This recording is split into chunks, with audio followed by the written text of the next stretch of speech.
Dream, alcohol taxes are lower, cocktails become cheaper, higher volume of cocktail drinkers. Fantastic. I'm John Lee, co-founder of Penrose, Lavantha and Kuala Lumpur Cocktail Week. I started this industry in 2011. I've been doing this quite some time and I feel like I've not even perfected or mastered anything yet. I opened my first bistro when I was 22 and then kind of burned out in 1 year. So I took a break from the industry cooking. This is all in KL, mind you, this is all Malaysia. And then someone poached me and then that job was in Singapore and then I moved to Singapore as a bartender, my first job, and that was Stippling Club. Joe Scoville, at that time, he was my mentor, along with Ryan Clift. I was asking Joe all these questions, what makes a cocktail? And he just starts by making me the most perfect gin and tonic. And I think that was the first definition of a cocktail that I had, that I've been having my whole life, that was life-changing. Joe taught me how to be a professional, I think a very good bartender. And I think Ryan is always challenging us to break outside the mold, do something different. So say direction is important. Why are you opening the bar for? Is it passion? Is it survival? Again, without direction, you can't get an investor. Without an investor, you don't have your bar. Without direction, you can't really get a team to know where they're going. Because when we opened Penrose, we had a very clean narrative of no bottles, beers, wines, just cocktails. So I think a lot of people did tell me like it might not work out very well.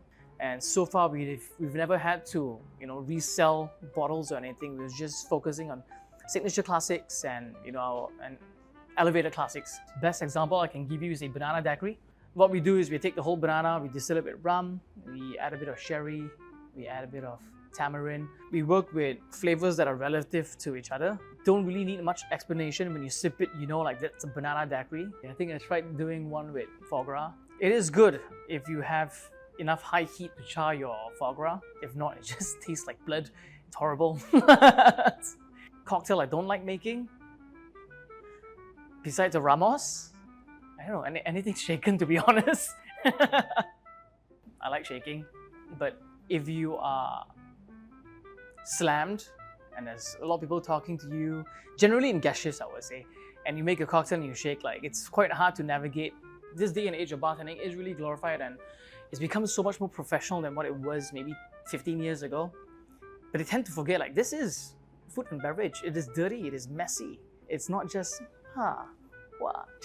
The Malaysian community has been fantastic. I feel like there's zero competition within all the respective bars. I think we all can come together and really try to build up, a cocktail culture in time. Maybe not in our generation, but in time. I mean, I think losing staff, of course, hurts. But I think losing it for them not being in the industry hurts even more. Because all that knowledge is just fizzled out. At the end, you gotta love what you do to a certain degree. 5 years generally means like skins in the game. 6 years they can't leave because they've invested too much. So anybody in your 4th year, just push through the last 5th one, you stay there for a long time.